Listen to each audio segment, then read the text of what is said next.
Assalamu alaikum, dear viewers. Our today's topic is strategy of exam. আমরা যারা পরীক্ষা দেই মূলত আমরা সবাই ভালো ফলাফলের জন্য প্রত্যাশা করে থাকি।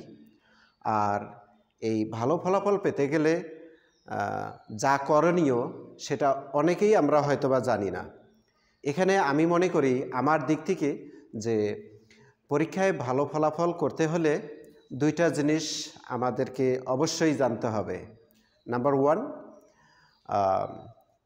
পাঠ্যগত জ্ঞান, অর্থাৎ আমাদের সিলেবাসভুক্ত যে বইপত্রগুলো আছে সেগুলো আমাদেরকে কমপ্লিট করতে হবে, অর্থাৎ সেখান থেকে আমাদেরকে ভালো উত্তর লিখতে হবে, তাহলেই ভালো কিছু আশা করা যায়। পাশাপাশি আমাদের স্ট্র্যাটেজি অফ এক্সাম সম্পর্কে জানতে হবে।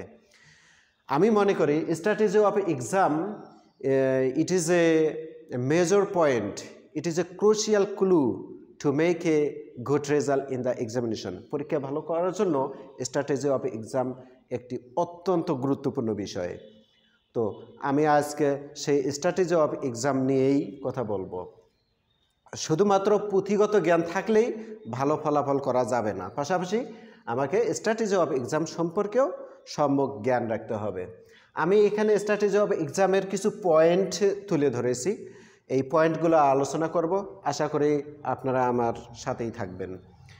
নাম্বার 1, স্ট্র্যাটেজি অফ এক্সামের প্রথম যে first and major point is well hand writings. একজন পরীক্ষার্থীকে মনে রাখতে হবে যে শুধু পাঠ্যগত জ্ঞান অর্জন করলেই আর পরীক্ষায় লিখলেই তার ভালো ফলাফল আসবে এমনটা না। তার হাতের লেখাটা অবশ্যই সুন্দর হতে হবে, কারণ হাতের লেখা যদি সুন্দর না হয় তাহলে যতই আমি ভালো করে লিখি না কেন পরীক্ষায় ভালো মার্ক আশা করা যায় না। Number 2, time allocations.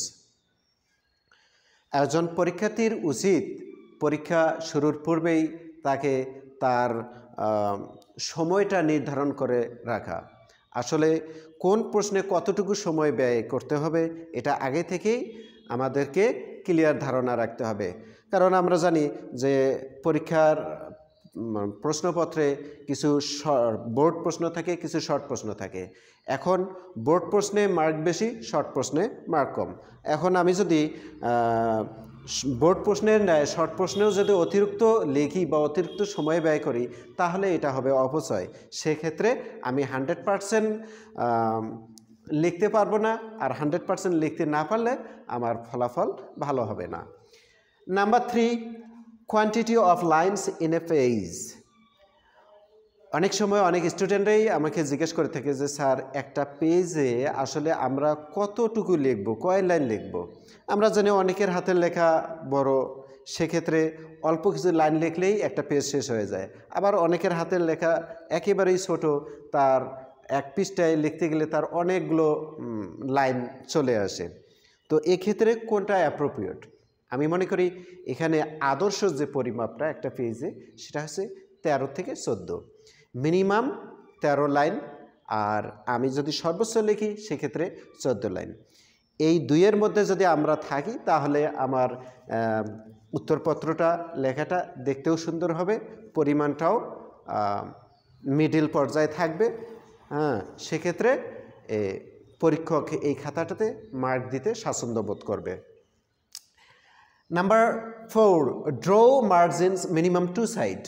আমরা অনেকেই জানি না পরীক্ষায় যখন আমরা আমাদের উত্তরগুলো উপস্থাপন করব সেক্ষেত্রে অবশ্যই খাতাটা পরিপাটি হতে হবে এবং খাতার 2টা সাইড কমপক্ষে মার্জিন রাখতে হবে, উপরের সাইড এবং লেফট সাইড।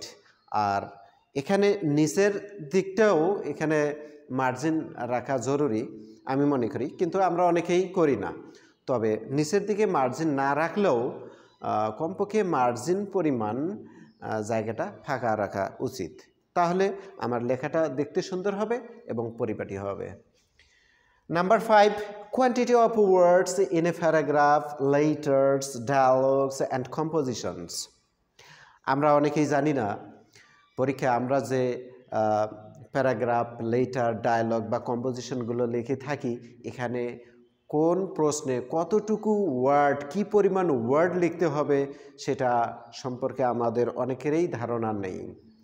তো এখানে একটা প্যারাগ্রাফ, লেটার বা ডায়ালগের জন্য আদর্শ পরিমাপ হচ্ছে যে 200 ওয়ার্ড। এসএসসি বা ইন্টারমিডিয়েট পরীক্ষার্থীদের জন্য এটা অবশ্যই জানা উচিত যে একটা প্যারাগ্রাফ, লেটার বা ডায়ালগের জন্য আমরা 200 ওয়ার্ড লিখব। অন্যদিকে কম্পোজিশনে আমাকে 250 ওয়ার্ডস লিখতে হবে, 250 ওয়ার্ড লিখতে হবে। এটাই হচ্ছে আদর্শ পরিমাপ, এবং এই পরিমাপে আমরা যখন প্যারাগ্রাফ, লেটার বা কম্পোজিশন লিখব সেবেলা অবশ্যই আমরা ভালো মার্ক পাবো। Number 6, revision. সর্বশেষ যে কথাটি সেটা হচ্ছে যে আমরা পরীক্ষা শেষে মিনিমাম 10 মিনিটস হাতে রাখবো, এবং এই 10 মিনিটের মধ্যেই আমাকে প্রশ্নগুলো রিভাইজ করতে হবে। কারণ আমরা যখন পরীক্ষা দিই অনেক সময় অনেক প্রশ্নের নাম্বার বাদ পড়ে যায়।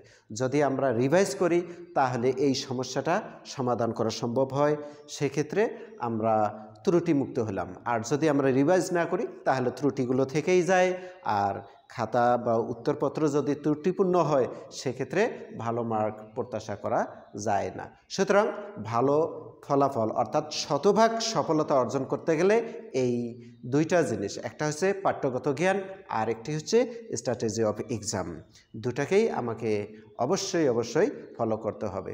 তো আজকের জন্য এতটুকুই। নেক্সট ক্লাসে আবারও দেখা হবে। সে পর্যন্ত সবাই ভালো থাকবেন, সুস্থ থাকবেন। আল্লাহ হাফেজ।